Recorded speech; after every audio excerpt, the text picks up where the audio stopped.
चलो केम छो विद्यार्थी मित्रों। तो धोरण 11 चेप्टर नंबर 14 दोलनोनी अंदर नवा विडियो लेक्चर में आपणे मळी रह्या छीए। अत्यार सुधी आपणे आ चेप्टर जे दोलनो भणी चूक्या एनी अंदर 2 लेक्चर आपणे कम्प्लीट कर्या छे। एनी अंदर पहेलुं जे लेक्चर हतुं एमां खाली प्रारंभिक वातो आपणे दोलनोने लगती अथवा तो सरल आवर्त दोलित गतिने लगती आवर्त गतिने लगती अथवा तो सरल आवर्त गतिने लगती अमुक व्याख्याओनी चर्चा आपणे करेली।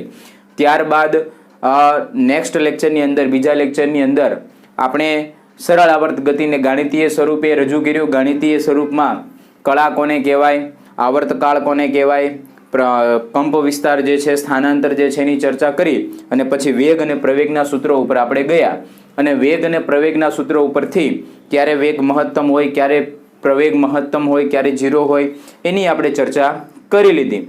हवे आपणो जे नवो प्रश्न जे छे ए सरल आवर्त आजनो आपणो प्रश्न सरल आवर्त गति माटे बळनो नियम। सरल आवर्त गति माटे बळनो नियम ए आजनो आपणो प्रश्न छे। जे छे प्रवेग જોઈએ तो प्रवेगનું सूत्र आपने प्रवेग माटेનું सूत्र a = ઓમેગા સ્ક્વેર y આવું આપણને પ્રવેગનું સૂત્ર આપણને મળેલું।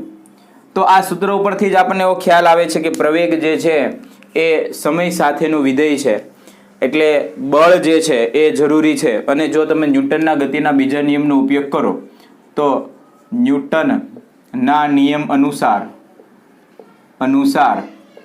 તમે એવી રીતે પણ લખી શકો। બીજો નિયમ નહીં પણ પ્રથમ નિયમ ન્યૂટનના નિયમ અનુસાર તમે સૂત્ર F = ma લખી શકાય। એમ જ્યાં એ જે છે F જે છે એને આપણે અત્યારે એવું ધારીને ચાલીએ છીએ કે આ જે બળ છે એ પુનઃસ્થાપક બળ। કયું બળ? પુનઃસ્થાપક બળ। પણ તમે પહેલા પણ હુકનો નિયમ તમે ભણી ચૂક્યા। તો હુકના નિયમ અનુસાર અગર સ્પ્રિંગ માટે તમારે પુનઃસ્થાપક બળનું સૂત્ર લખવું હોય તો F = -ky - whatever એ સૂત્ર થાય। એમાં આ જે છે પુનઃસ્થાપક બળ k જે છે એ સ્પ્રિંગ અચળાંક છે। સ્પ્રિંગ અચળાંક અગર તમારે એનો એકમ જોતો હોય તો તમે એનો એકમ પણ બનાવી શકો। k = શું થઈ જાય તો કે માઇનસ નીચેની અગર અવગણી નાખીએ તો F/y થઈ જાય। F/y એટલે F એટલે ન્યૂટન અને બાય મીટર એટલે એકમ જે છે એ થઈ જાય ન્યૂટન બાય મીટર। તો હવે આ સમીકરણ જે છે બંને સમીકરણ નંબર 1 અને સમીકરણ નંબર 2 એમાં હજી તમે અહીંયા જુઓ તો સમીકરણ 1 ની અંદર તમે થોડોક સુધારો કરી શકો, કારણ કે પ્રવેગ જે છે એ પ્રવેગ બરાબર તમને શું મળ્યું છે તો કે પ્રવેગ બરાબર મારી પાસે છે, ચલો પહેલા એમ લખી દઈએ, પણ પ્રવેગ એ બરાબર મારી પાસે શું છે તો કે -ω² છે। તો F નું સૂત્ર -mω²y આવું તમારું F નું સૂત્ર થઈ જાય। હવે આને આપી દો સમીકરણ નંબર 1, આને આપી દો સમીકરણ નંબર 2। સમીકરણ 1 અને બંનેને સરખાવતા સમીકરણ 1 અને 2 સરખાવતા ચલો આ બંને સમીકરણ તમે સરખાવો તો અહીંયા થઈ જશે માઇનસ, બંનેમાં માઇનસ છે જ બરાબર, અહીંયા બી y છે અહીંયા બી y છે એટલે k ની જગ્યાએ mω² ની જગ્યાએ તમને શું મળશે તો કે k। mω² ની જગ્યાએ તમને શું મળશે k। અચ્છા હવે એક કામ કરીએ, ઓમેગાને સૂત્રનો કરતા બનાવો તમે તો ω² = શું થાય તો કે k/m થઈ જાય। અચ્છા સ્ક્વેર જે છે એ સામેની બાજુ આપો તો ω = √k/m થઈ જાય। ઓમેગાની જગ્યાએ તમે 2πf પણ લખી શકો, 2πf = √k/m થઈ જાય। અચ્છા આવૃત્તિને સૂત્રનો કરતા બનાવીએ તો 1/2π √k/m આવું દોલકની આવૃત્તિનું સૂત્ર છે।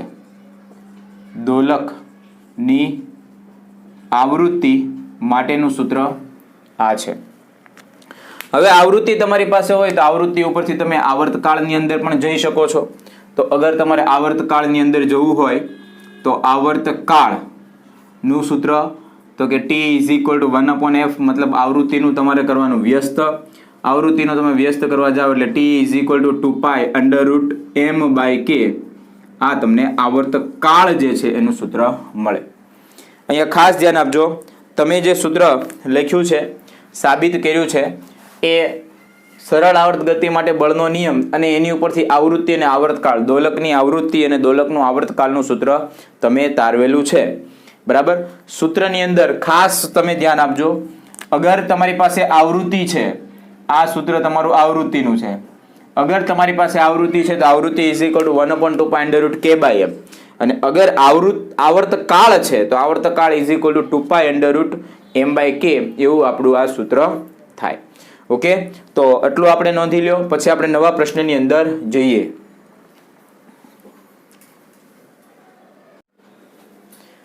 ચલો વિદ્યાર્થી મિત્રો, તો નવો જે પ્રશ્ન છે એ છે સરળ આવર્ત ગતિ માટે વિકલ સમીકરણ. સરળ આવર્ત ગતિ માટે વિકલ સમીકરણ જે છે એ તારવવાનું છે. ખૂબ જ નાનો એવો પ્રશ્ન છે, પણ પૂછી શકાય એવો પ્રશ્ન છે. તો સરળ આવર્ત ગતિ માટેનું વિકલ સમીકરણ તારવવા માટે પહેલાં એક કામ કરીએ, આપણે ન્યૂટનનો નિયમ જે છે એ લઈ લઈએ. તો ન્યૂટનના નિયમ અનુસાર આપણે લખી શકાય તો કે F is equal two ma. અચ્છા, એની જગ્યાએ તમે m × dv/dt તમે લખી શકો. પ્રવેગ બરાબર વેગનું સમયની સાપેક્ષે વિકલન. અચ્છા, F is equal two m તમે એમ રાખો ને dv/dt છે એની પ્લેસ ઉપર d2y બરાબર. અગર પ્રવેગ જોતો હોય તો સ્થાનાંતરનું dt² થઈ જાય, d2y/dt² થઈ જાય. આને આપી દઈએ સમીકરણ નંબર 1. પરંતુ આપણે હુકના નિયમ અનુસાર તો એવું ભણી ચૂક્યા, પરંતુ હુકના નિયમ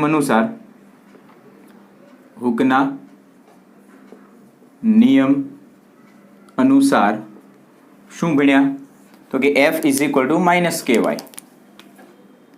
F is equal two -ky. Okay, આને આપી દો સમીકરણ નંબર 2. હવે બંને સમીકરણ જો તમે સરખાવો, આ અને આ, તો સૂત્ર તમારું શું બને તો કે m d2y/dt² is equal two -ky. બંને સમીકરણમાં ડાબી બાજુ જે છે એ બળ જ છે, પુનઃસ્થાપક બળ, એટલે બંને સમીકરણને મેં સરખાવ્યા એટલે d2y/dt² is equal two -ky એવું સૂત્ર બન્યું. હવે આ m ને અગર અહીંયા છેદમાં જવા દઉં તો મારું સૂત્ર જે છે એ d2y/dt² is equal two -k/m × y થઈ જાય. ઓકે, અને આની પહેલાં જે આપણે થિયરી તારવી એની અંદર આપણે એવું લખ્યું હતું કે ઓમેગા ઇઝ ઇક્વલ ટુ તો કે √k/m થઈ જાય. એમાંથી ખાલી k/m તમારે જોતું હોય તો શું થઈ જાય, ω² થઈ જાય. તો એ વસ્તુ તમે અહીંયા પુટઅપ કરો. બરાબર. તો તમારું સૂત્ર જે છે એ કેવું બની ગયું તો કે d2y/dt² is equal two -ω²y. અને આમ રાખો તો પણ વાંધો નહીં, અને અધરવાઇઝ અંદર લઈ લેશો d2y/dt² plus ω²y is equal to 0. આમ લખો તો પણ વાંધો નહીં. તો હવે તમે સમીકરણ નંબર 3 આને આપો. સમીકરણ નંબર 3 તમે સમીકરણ નંબર 3 જુઓ તો કેવું દેખાય છે. તો સમીકરણ 3 જે છે, સમીકરણ 3 એ તમને દ્વિતીય ક્રમનું વિકલ સમીકરણ d2y/dt² પ્લસ ω²y એટલે દ્વિતીય ક્રમનું વિકલ સમીકરણ છે. વિકલ સમીકરણ છે કારણ કે સમીકરણનું 2 વાર તમારે શું કરવાનું છે, વિકલન કરવાનું છે, એટલે દ્વિતીય ક્રમનું વિકલ સમીકરણ છે. અને જો તમારે એનો ઉકેલ જોતો હોય, આનું જવાબ તમારે જોતો હોય તો ઉકેલ તમે આવી રીતે લખી શકો, y બરાબર a sin ωt અથવા તો y બરાબર b cos ωt અને અથવા તો c ત્રીજો ઉકેલ y બરાબર a sin ωt plus b cos ωt. આ સમીકરણના ત્રણેય જવાબો છે. શું છે? ઉપર જે તમને સમીકરણ આપ્યું d2y/dt² plus ω² y is equal to 0, એ સમીકરણ તમારું દ્વિતીય ક્રમનું વિકલ સમીકરણ છે. કારણ કે સમીકરણનું તમારે 2 વાર વિકલન કરવાનું, d2y/dt² પ્લસ ω² y. અને એનો જે જવાબ છે એ જવાબ મેં તમને અહીંયા આપ્યો છે. y બરાબર a sin ωt પણ થાય, y બરાબર b cos ωt પણ થાય, અને બંનેનું જો સંયોજન તમારે જોતું હોય a અને b નું સંયોજન, તો બંનેનું સંયોજન પણ થાય, a sin ωt અને b cos ωt પણ થાય. હવે આપણને કન્ફ્યુઝન એવું થશે કે સર આનો જવાબ આ કઈ રીતના? તો આપણે શું કરીએ છીએ, આને પ્રશ્ન તરીકે લઈએ અને જો જવાબ આ આવે તો એકબીજાનો સોલ્યુશન થઈ જાય. બરાબર ને છે? એને આપણને એવું કીધું છે કે આ જે સમીકરણ છે એનો ઉકેલ આ છે. બરાબર? એટલે હવે હું શું કરું છું, જે મારો ઉકેલ એને આપ્યો છે એ ઉકેલને એઝ અ પ્રશ્ન તરીકે લઉં છું અને ગાણિતીય રીતે હું સોલ્વ કરું છું, અને જે મને ઉપરનું સમીકરણ જો મળી જાય તો એ એકબીજાનો ઉકેલ ગણી શકાય. તો આપણે શરૂઆત કરીએ. આ સમીકરણ નંબર આ જે છે આ પહેલું, એને ઉઠાવીએ તો એ એવું છે y બરાબર a sin ωt આપેલું છે.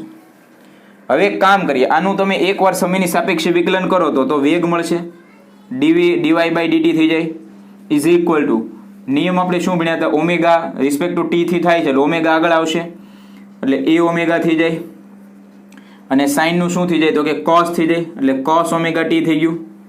અચ્છા, ફરીવાર તમે વિકલન કરો એટલે પ્રવેગ મળી જાય, તમારે વેગનું સમયની સાપેક્ષે વિકલન કરવું પડશે. તો હવે નિયમ શું તો કે જેની રિસ્પેક્ટ તમે કરો છે ને આગળ લઈ લો, તો ઓમેગા ઓલરેડી તમારી પાસે છે, હજી એક ઓમેગા આગળ લેશો એટલે ω² a થઈ ગયું. અચ્છા, cos નું શું થઈ જાય, માઇનસ સાઇન થઈ જાય એટલે માઇનસ સાઇન ωt થઈ ગયું. હવે તમે અહીંયા ધ્યાન આપો, તમારી પાસે y બરાબર શું હતું તો કે a sin ωt હતું. તો જે જગ્યાએ મારી પાસે a sin ωt છે ત્યાં હું શું લખી શકું, y લખી શકું. એટલે કે મારો જવાબ જે આવ્યો એ તમે જુઓ. હવે જો પ્રવેગ છે તો પ્રવેગની જગ્યાએ d2y/dt² લખી શકાય. તો d2y/dt² ઇઝ ઇક્વલ ટુ અહીંયા શું આવી ગયું તો કે માઇનસ ω²y. તમે આ સૂત્ર જુઓ તો d2y/dt² is equal to minus ω²y. તો અહીંયા પણ તમે જુઓ d2y/dt² is equal to minus ω²y છે. એટલે ઉકેલ એનો બંધ બેસતો જ છે. એને કઈ એવી રીતે અંધારામાં તીર મારીને તમને કીધું નથી કે આ એનો ઉકેલ છે. એવી રીતે બીજું સમીકરણ તમે સોલ્વ કરીને બતાવી શકો. બીજા સમીકરણમાં y બરાબર b cos ωt તમને આપ્યું છે. અચ્છા, એક વાર કરશો એટલે dy/dt થાય, dy/dt થાય એટલે ઓમેગા આગળ વહી આવશે એટલે b ઓમેગા cos નું થઈ જાય માઇનસ સાઇન, તો માઇનસ સાઇન ωt થઈ ગયું. હવે મારે પ્રવેગ જોઈએ છે તો d2y/dt² થઈ જાય ઇઝ ઇક્વલ ટુ ઓમેગા પાછું આગળ આવશે એટલે ω² માઇનસ ω² b સાઇન ωt થઈ ગયું. હવે તમે જુઓ y બરાબર તમારી પાસે હતું શું તો કે b cos ωt હતું, સોરી સાઇન નું પાછું શું કરી દેવાનું cos. તમે ઓમેગાને આગળ તો ખેંચો એટલે ω² થઈ ગયું, b એઝ ઇટ ઇઝ રાખ્યું, પણ સાઇન જે છે એનું શું થઈ જશે તો કે cos ωt થઈ જાય. ઓકે, જેમ અહીંયા સાઇનનું આપણે કર્યું તો cos ωt as it is. તો તમે જુઓ તો શું છે તો કે y બરાબર b cos ωt છે. તો જ્યાં મને b cos ωt દેખાય ત્યાં હું શું લખી શકું, y લખી શકું. એટલે મારું સમીકરણ d2y/dt² is equal to minus ω²y થઈ ગયું સાબિત. રેડી? એવી રીતે આ તમે ત્રીજું સમીકરણ આપ્યું છે એને બી તમે સાબિત કરી શકો. y is equal two a sin ωt plus b cos ωt તમને આપ્યું છે. આને પણ તમે સાબિત કરી શકો છો. ફરીવાર એ જ મેથડ આપણે એપ્લાઇડ કરવાની છે. પહેલાં થશે dy/dt એટલે અહીંયા સાઇનનું થઈ જાય cos એટલે ઓમેગા a cos ωt થઈ ગયું પ્લસ cosનું શું થઈ જાય માઇનસ સાઇન. તો અહીંયા માઇનસ કરી દઈએ, માઇનસ ઓમેગા આગળ લઈ લઈએ એટલે ઓમેગા બી કોસનું સાઇન એટલે સાઇન ωt થઈ ગયું. હજી તો આ તમને વેગ મળ્યો છે, તમારે તો પ્રવેગ જોઈએ છે એટલે તમારે અહીંયા કરવું પડશે d2y/dt², બીજી વાર વિકલન. એટલે અહીંયા કોસ છે તો કોસનું શું થઈ જાય તો કે માઇનસ સાઇન. તો અહીંયા થઈ ગયું માઇનસ ω² a સાઇન ωt અને આ માઇનસ સાઇન ωt છે. તો સાઇન ωt નું શું થશે તો કે cos. ઓમેગા પાછો આગળ લેવાનો એટલે માઇનસ ઓમેગા સ્ક્વેર, ઓમેગા તો આગળ લીધો બી અને સાઇનનું થઈ ગયું કોસ ઓમેગા ટી. હવે તમે જુઓ તો d square y by dt square minus omega square મેં કોમન લઈ લીધું તો વધ્યું શું અંદર તો કે એ સાઇન ઓમેગા ટી અને plus B cos omega t, એટલે એ સાઇન ઓમેગા ટી અને બી કોસ ઓમેગા ટી. તો એ સાઇન ઓમેગા ટી અને બી કોસ ઓમેગા ટી એની જગ્યાએ તો વાય છે જ, એટલે તમારું સૂત્ર d square y by dt square is equal to minus omega square y આવું થાય. બરાબર, એટલે તમારે તો ગણતરી કરવાની જરૂર નથી. બરાબર, તમે અહીંયાથી ડાયરેક્ટ તમે લખી દો કે ભાઈ આ સમીકરણ જે છે દ્વિતીય ક્રમનું વિકલ સમીકરણ છે ને એનો જવાબ આ છે તો પણ ચાલશે, પણ સમજવામાં તમને ખ્યાલ આવવો જોઈએ કે એનો જ ઉકેલ એ કઈ રીતના છે. એટલા માટે મેં આ ગાણિતીય ગણતરી તમને કરીને બતાવી છે. બાકી પ્રશ્નમાં જો પૂછાય અને ડાયરેક્ટ તમે અહીંયા સુધી લખશો તો 2 માર્કનો પ્રશ્ન અહીંયાથી અહીંયા સુધીનો થાય. બરાબર, તો આટલું તમે જોઈ લો, પછી આપણે આગળ નેક્સ્ટ પ્રશ્નની ઉપર જઈએ.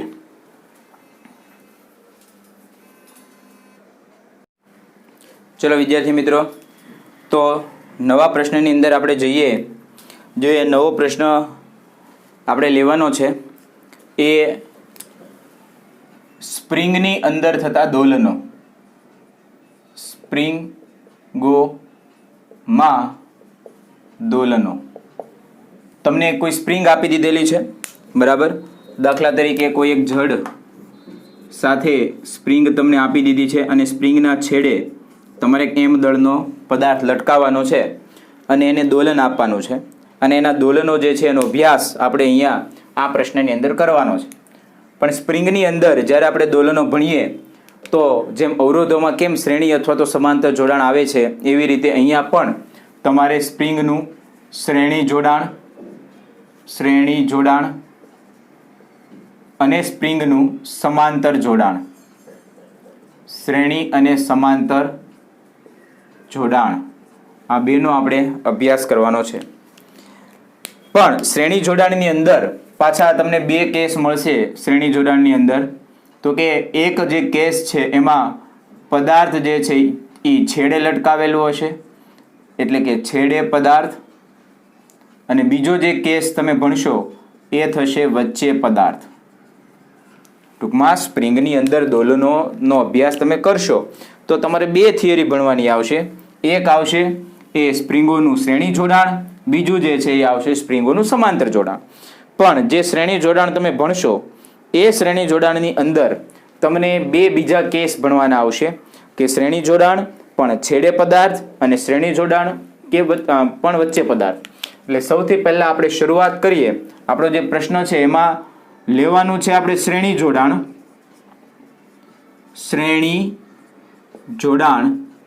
પણ પદાર્થ જે છે એ છેડે પદાર્થ. એટલે આપણે અત્યારે શ્રેણી જોડાણ પણ એમાં પદાર્થ ક્યાં આપણે રાખીશું તો કે છેડે, એનો આપણે અભ્યાસ કરવાનો છે. તો પહેલાં આપણે આકૃતિ બનાવી દઈએ. તો કે અત્યારે તમને જેમ આકૃતિમાં દેખાય એ મુજબ મેં શું કર્યું છે તો કે એક જડ આધાર લીધો.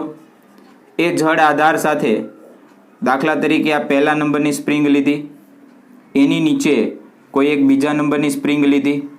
બરાબર, એક પહેલા નંબરની સ્પ્રિંગ છે, આ કોઈ એક બીજા નંબરની સ્પ્રિંગ છે અને એની નીચે કોઈ એક એમ દળનો પદાર્થ લટકાવ્યો છે. ખાસ તમે ધ્યાન આપજો, આ તમારા પહેલા નંબરની સ્પ્રિંગ છે, આ બીજા નંબરની છે અને એના છેડે કોઈ એમ દળનો પદાર્થ તમે લટકાવ્યો છે. હવે જે આ પહેલા નંબરની સ્પ્રિંગ છે એને આપણે એવું ધારી લઈએ કે એનો સ્પ્રિંગ અચળાંક K1 છે. આ બીજા નંબરની જે સ્પ્રિંગ છે એનો બળ અચળાંક આપણે એવું અને સ્પ્રિંગ અચળાંક આપણે એવું ધારી લઈએ કે K2 છે. હવે આપણે હૂકનો નિયમ ભણી ગયા. હૂકના નિયમ અનુસાર F = -KY સૂત્ર થાય. શું થાય? F = -KY. એટલે તમે શું કર્યું છે તો કે અહીંયા 2 સ્પ્રિંગ લીધી. બંને સ્પ્રિંગ જે છે ને સ્પ્રિંગ અચળાંક અલગ અલગ છે. એનો મતલબ એવો થાય કે આ સ્પ્રિંગ કોઈક બીજી ધાતુમાંથી બનેલી છે અને આ સ્પ્રિંગ એ કોઈ બીજી ધાતુમાંથી બનેલી છે. બંને સ્પ્રિંગ કોઈ એક જ ધાતુમાંથી બનેલી નથી, કારણ કે બંનેના સ્પ્રિંગ અચળાંક જે છે અલગ અલગ છે. એટલે બંને અલગ અલગ ધાતુમાંથી બનાવેલી છે. બીજી એક વસ્તુ કે બંને સ્પ્રિંગ જે છે એના દળ આપણે જે લઈશું એ અવગણીય દળ છે, અવગણીય દળ ધરાવતી સ્પ્રિંગ તમે અહીંયા લીધેલી છે. બંને સ્પ્રિંગ જે છે એનું દળ અવગણીય છે. અવગણીય શું કામ એની ચર્ચા આપણે પછી કરીશું. હવે મેં શું કર્યું તો કે આનું દળ અવગણીય છે, આનું દળ અવગણીય છે. જો હું દળ ધારે તો થાત એવું કે જો આનું દળ હોત ને આનું દળ હોત તો જ્યારે આપણે અહીંયા દળ કેટલું ટેન્શન તણાવ કેટલું ઉત્પન્ન થયું એની ગણતરી કરીએ તો એમાં આનું દળ અને આનું દળ બંનેનું ઉમેરવું પડે. તમે જુઓ તો કે એક ઝાડની ડાળ ઉપર એક પછી એક પછી એક એમ 10 વાંદરા ટીંગાયેલા છે. તો જે છેલ્લે નંબરનો વાંદરો છે, જે 10મા નંબરનો વાંદરો છે, એને ખાલી એટલું જ ધ્યાન રાખવાનું છે કે હું પડી ન જાઉં. બરાબર, ખાલી પોતાનું જ બેલેન્સ કરવાનું છે, કારણ કે એની નીચે કોઈ નથી, ખાલી જીત છે. પણ જે ઉપર ડાળ ઉપર પહેલા નંબરનો જે વાંદરો ટીંગાતો હશે એને પોતાની નીચે 9 વાંદરા ટીંગાય છે. કેટલા ટીંગાય છે? 9. તો એ 9 ને એને ખેંચવા પડે વિરુદ્ધ દિશામાં, એટલું બળ લગાવવું પડે વિરુદ્ધ દિશામાં. એટલે પહેલા નંબરનો જે વાંદરો છે એને નીચેની બાજુ જે બળ લાગે છે એટલું ને એટલું બળ જો ઉપરની બાજુ લગાવે તો જ એ એક પછી એક લટકાવેલી પોઝિશનમાં રહી શકે. નહીતર તો શું થાય, બધા જ વાંદરા પડી જાય. સેમ વસ્તુ અહીંયા જ આવશે.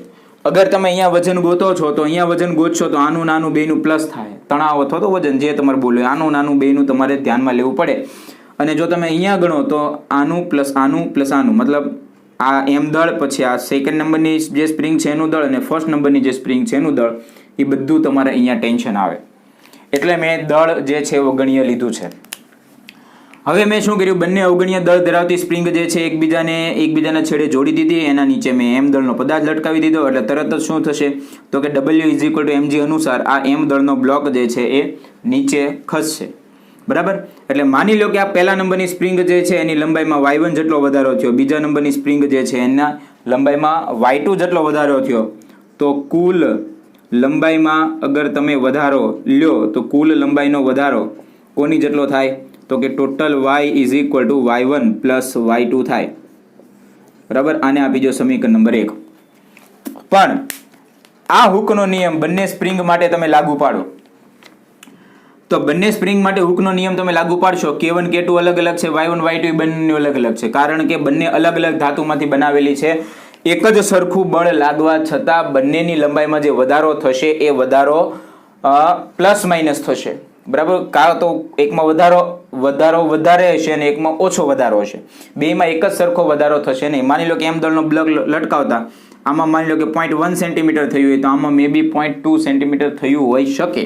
બરાબર, એટલે એક સરખો લંબાઈમાં વધારો શક્ય નથી. એટલે મેં શું કર્યું કે y1 y2 નામ આપ્યું. જો એક જ મટીરિયલની હોત, એક જ ધાતુમાંથી બંને સ્પ્રિંગને બનાવેલી હોત અને એમ દળનો પદાર્થ હોત તો બંનેનું વજન જે છે એક જ સરખું, મતલબ લંબાઈમાં વધારો એક જ સરખો થાત. એટલે હું શું કરું છું, આ બંને સ્પ્રિંગને ન્યૂટન હૂકના નિયમ અનુસાર લખવું હોય તો શું થાય, તો સ્પ્રિંગ 1 માટે F = -K1 y1 થાય. ત્યાંથી y1 ને કરતા બનાવો તો y1 = -F/K1 થઈ જાય. આને મોકલી દીધું આ બાજુ. આ કોઈ એક સમીકરણ થઈ ગયું. આવું આવું બીજી નંબરની સ્પ્રિંગ માટે જોતું હોય તો F = -K2 y2 થઈ જાય. એમાંથી તમે y2 ને કરતા બનાવો તો -F/K2 સમીકરણ થઈ જાય. હવે આ બંને સમીકરણ જે y1 y2 ના છે એ સમીકરણ 1 ની અંદર તમે મૂકો તો y = શું થઈ જાય તો કે y1 છે, y1 ની જગ્યાએ શું આવી જાય તો કે -F/K1 થઈ ગયું. અહીંયા થઈ ગયું -F/K2. અચ્છા, y -F તમે કાઢી દીધું કોમન. અહીંયા વધ્યું 1/K1 પ્લસ અહીંયા વધ્યું 1/K2. અચ્છા, આને લઈ લો આના છેદમાં, એટલે y/F = 1/K1 પ્લસ 1/K2. હવે તમે અહીંયા જુઓ, અહીંયા બરાબર આ k ને તમે આ બાજુ મોકલી દો, f આ બાજુ આવી જાય તો -y/F શું થાય તો કે 1/K થાય. ઓકે, તો આનું તમે સાદરૂપ આપો તો અહીંયા થઈ ગયું ભાઈ 1/K અહીંયા શું થશે તો કે K2 પ્લસ K1/K1 × K2. એમાં તમારે K જોતો હોય તો શું થઈ ગયું K1 × K2/K1 પ્લસ K2. એટલે તમને પરિણામી જે સ્પ્રિંગ અચળાંક જે છે એ કેટલો મળ્યો તો કે K is equal two K1 into K2 upon K1 plus K2. હવે આપણને દોલકનો આવર્તક કાળ જે છે એનું સૂત્ર આપણને ખબર છે. તો આવર્તક કાળનું સૂત્ર શું હતું? તો કે T is equal to 2 under root m by K. આવું હતું.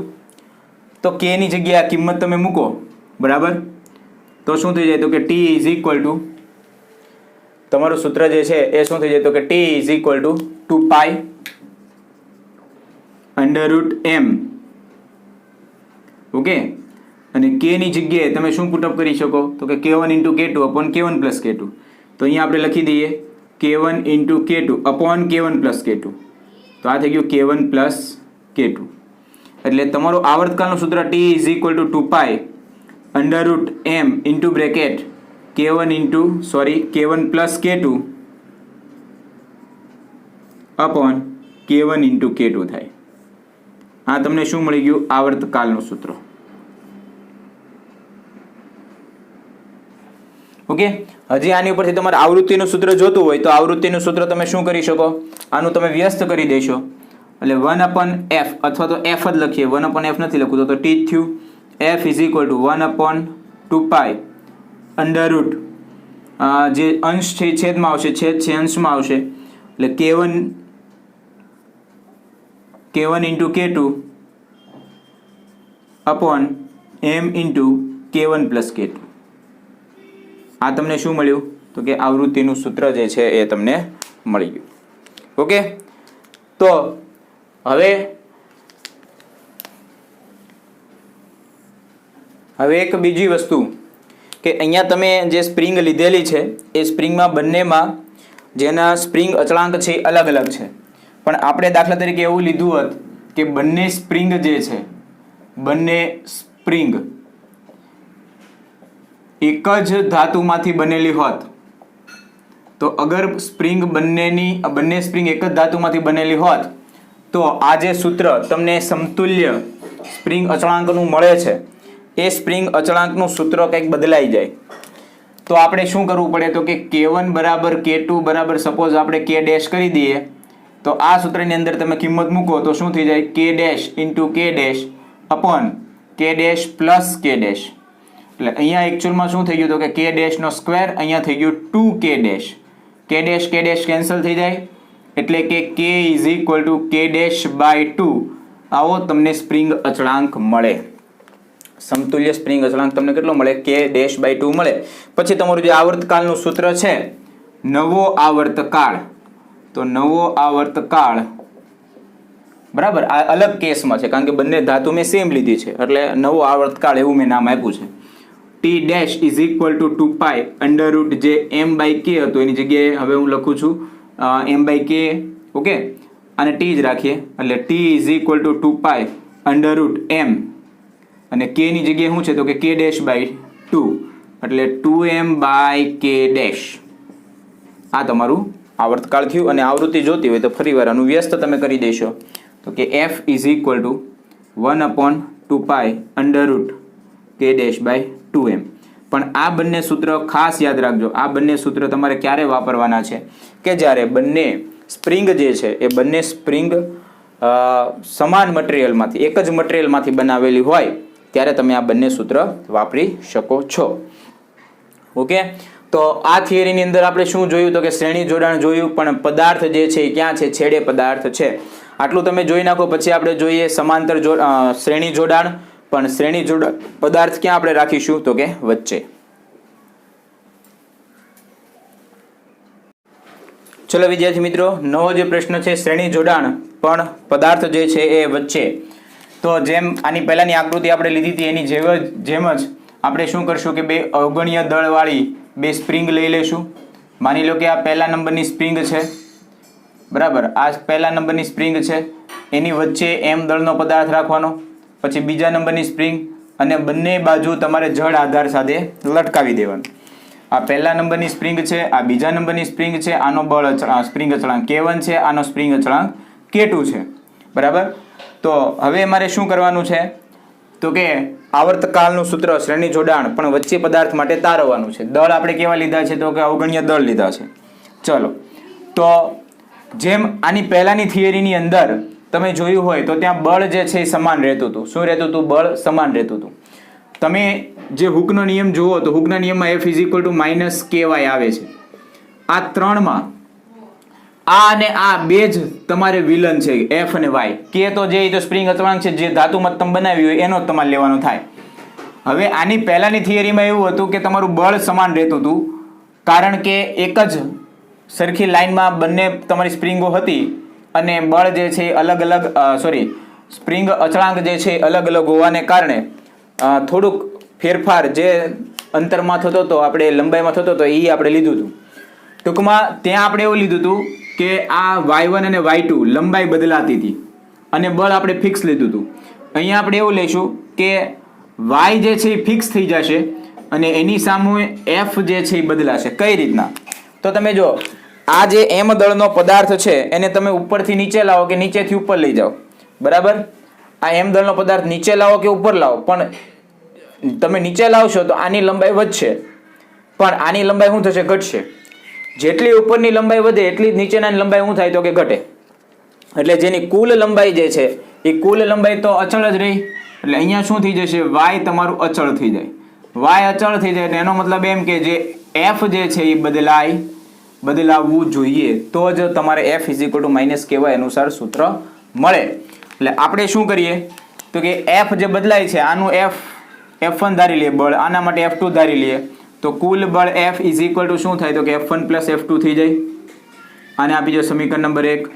બંને સ્પ્રિંગ માટે અગર તમે સૂત્ર લખો તો F1 = શું થઈ જાય? તો -k1y અને F2 = -k2y. બંને સમીકરણ ઓરિજિનલ સમીકરણમાં મૂકો એટલે F = F1 ની જગ્યાએ તમે શું લખી શકો? તો કે k1y માઇનસ F2 ની જગ્યાએ શું લખી શકો? તો કે k2y. અચ્છા, F = -y આપણે કોમન કાઢી દઈએ, ઇન્ટુ બ્રેકેટ શું થઈ ગયું? તો કે k1 + k2 થઈ ગયું.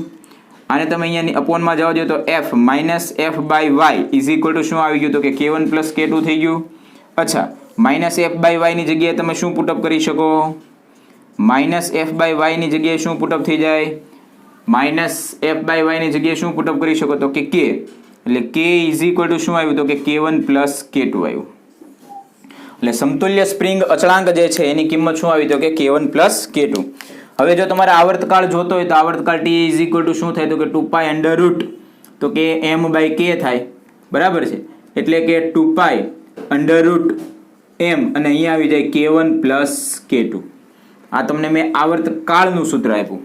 જો તમારે આવૃત્તિ જોતી હોય તો F = 1/2π √ k/m થાય એના માટે, બરાબર? તો k તમારી પાસે k1 + k2 છે, તો k1 + k2/m આ તમારું આવૃત્તિ. પણ જેમ એમાં પણ આપણે ખાસ કિસ્સો લીધો તો એવો ખાસ કિસ્સો આમાં લઈએ તો ખાસ કિસ્સામાં માની લો કે તમે જે સ્પ્રિંગ લીધી છે એ બંનેના બળ સ્પ્રિંગ અચળાંક એક જ સરખા છે, k1 k2 નથી પણ એક જ સરખા છે.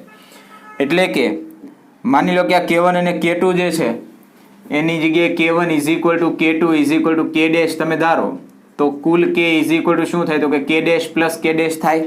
અહીંયા k', અહીંયા k'. એટલે સમતુલ્ય સ્પ્રિંગ અચળાંક k = 2k' થઈ જાય. તો તમે નવો આવર્તકાળ એટલે કે તમારે અગર બંને સ્પ્રિંગ અચળાંક કોન્સ્ટન્ટ હોય ત્યારે આવર્તકાળ, તો નવો આવર્તકાળનું સૂત્ર t = 2π √ જે m/k હતું ત્યાં મારે શું લખવું પડશે? તો કે m/2k. અને આવૃત્તિ તમે લખો તો 1/2π √ 2k'/m. ચલો, છે કોઈ કન્ફ્યુઝન? બહુ ઇઝી એવા ત્રણેય પ્રશ્નો છે. 2 પ્રશ્ન આપણે કર્યા સ્પ્રિંગ માટે. શ્રેણી જોડાણની અંદર છેડે પદાર્થ અને વચ્ચે પદાર્થ, બરાબર? બંને સૂત્ર આપણે સાબિત કર્યા. સમાંતર જોડાણ જે છે આપણે નેક્સ્ટ વિડીયો લેક્ચરમાં આપણે જોઈશું. ત્યાં સુધી આ બંને થિયરી તમે કરી નાખો અને પહેલી 2 થિયરી કરી એટલું તમે કમ્પ્લીટ કરી રાખો. નેક્સ્ટ લેક્ચરમાં આપણે સમાંતર જોડાણ જોઈશું. ઓકે.